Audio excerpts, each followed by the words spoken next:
आकाशवाणी संबलपुर जुहार आंचलिक खबर पढ़ुचन तापस रंजन साहू। देश आज 80 नंबर स्वाधीनता दिवस पालन करुछे। ई अवसर प्रधानमंत्री नरेंद्र मोदी आर किसी समय उतरू नुआदिल्लीर ऐतिहासिक लालकिलानो जातीय पताका उत्तोलन करबार सहिते देशवासी को संबोधन करबे। भारतीय वायुसेनार 2टा MI-17 हेलिकप्टर जरिए समारोह जागानो फुल झिटा जिबा। राष्ट्रीय गान वंदे मातरम 150 बछर पूर्ति अवसर पहला थर लगी आज लालकिला ठाने वंदे मातरम गान करा जिबा। जातीय समर शिक्षार्थी बाहिनी एनसीसी कैडेट और माई भारत स्वेच्छासेवी माने वंदे मातरम गायबे। इतारू उतारू जातीय संगीत गान करा जिबा। इ समारोहती पाखापाखि 5000 खास अतिथि को निमंत्रण करा जायछि। भुवनेश्वर महात्मा गांधी मार्गन आर किछि समय उतारू राज्यस्तरीय स्वाधीनता दिवस पालन करा जिबा। इ समारोहती मुख्यमंत्री मोहन चरण माझी जोग देइकरी जातीय पताका उत्तोलन करबार सहिते परेडर अभिवादन ग्रहण करबे। उपमुख्यमंत्री कनक वर्धन सिंहदेव कलाहांडीनो आ प्रभाती परिड़ा सुंदरगढ़ स्वाधीनता दिवस कार्यक्रम थी जोग देबे। सेंता संबलपुर खाद्य जोगान और खाउटी कल्याण मंत्री कृष्णचंद्र पात्र जातीय पताका उत्तोलन करबे। भुवनेश्वर लोकसेवा भवन सम्मिलनी कक्षनु आज गृह विभाग तरफु राज्यस्तरीय पदक प्रदान उत्सव आयोजन करा जायछि। इ कार्यक्रम थी मुख्यमंत्री मोहन चरण माझी जोग देकरी पुलिस अधिकारी और कर्मचारी मानकु पदक प्रदान करबे।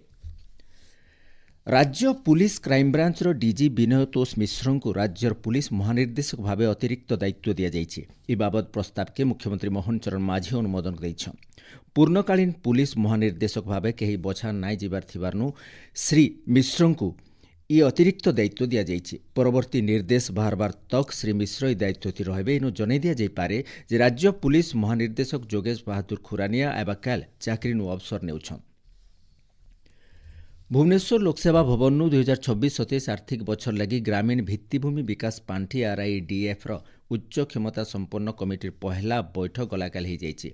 उन्नयन कमिशनर देवरंजन कुमार सिंह अध्यक्षता बैठक थी अर्थ विभाग प्रमुख शासन सचिव और भिन्न भिन्न विभाग वरिष्ठ अधिकारी माने उपस्थित थिले। राज्यर निरंतर उत्कृष्ट प्रदर्शन के नजर थी रखिक चलती आर्थिक बछरे ओडिशा लगी ग्रामीण भित्तिभूमि विकास पांठी अधीन थी ऐतका प्रकल्प मंजूर करबार के नाबार्ड के बैठक थी अनुरोध करा जाइए। इ कमिटी RIDF अधीन थी आघनु चलीथिबार और नुआ प्रकल्प मानकर लगी अर्थ अनुमोदन करिछन। इथि जलसेचन बन्या नियंत्रण सड़क और सेतु जोगाजोग गुदाम भित्तिभूमि बागिर क्षेत्रमान सामिल रहिछि।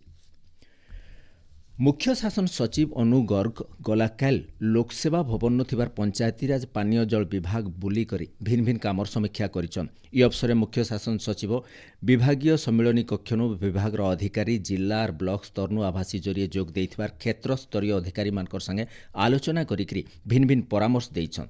विकसित ओडिशा और विकसित भारत लक्ष्य पूरा करबार के ऐतका निष्ठा और संकल्पर सहित काम करबार के से अधिकारी मानकु आह्वान देइथिले। राज्यर शिल्प क्षेत्रनु प्रमुख भित्तिभूमि प्रकल्प मानकर कार्यकारिता बाबदे गठित होइतिबार टास्क फोर्स बैठक लोकसेवा भवन मुख्य शासन सचिव अनु गर्गंकर अध्यक्षता हो जाइए। शिल्प क्षेत्र थी दरकारी मौलिक भित्तिभूमि प्रकल्प मानकर कार्यकारितार स्थिति समस्यार समाधान और काम मानकु धारित समय भितर सारबार लगी उपस्थित थिबार विभागीय अधिकारी मानकु मुख्य शासन सचिव निर्देश देइछन। इथि प्रमुख शिल्प संपर्कित भित्तिभूमि और राजपथ प्रकल्प मानकर अग्रगति बाबद आलोचना होइतिला। प्रमुख भित्तिभूमि प्रकल्प मानकर काम समयाथी विद्युत जोगान रास्ता सुविधा जल जोगान बागे देखा देउथबा समस्या मानकर सुव्यवस्था करिकरी प्रकल्प मानकर कार्यकारिता के तुर्ती करबार के टास्क फोर्स कमिटी बैठक थी जोर दिया जाइए। मुख्यमंत्री जन अभियोग शुणाणी एवं सोमवार दिन बंद रहबा। मुख्यमंत्री अलगा गुरुत्वपूर्ण काम थिबानु शुणाणी बंद रहबा बोलिकरी साधारण प्रशासन और साधारण अभियोग विभाग तरफु सूचना मिली। आयबा शुणाणी तारीख गणमाध्यम और संवादपत्र जरिए लोक जन दिया जिबा। ओडिशा माध्यमिक विद्यालय शिक्षक योग्यता परीक्षा OSTET पंजीकरण समय के माध्यमिक शिक्षा परिषद तरफु बढ़ा जाइए। आयबा 23 तारीख तक पंजीकरण प्रक्रिया जारी रहबा। आघनु पंजीकरण समय आयबा 17 तारीख तक धारिज करा जाइतिला।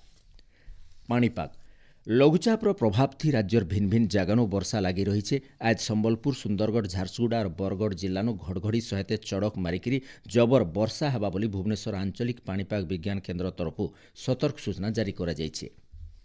एचनी आंचलिक खबर इन शेष है। आर बेलर आंचलिक खबर शुणिपारे राति 7:02 थी। जुहार।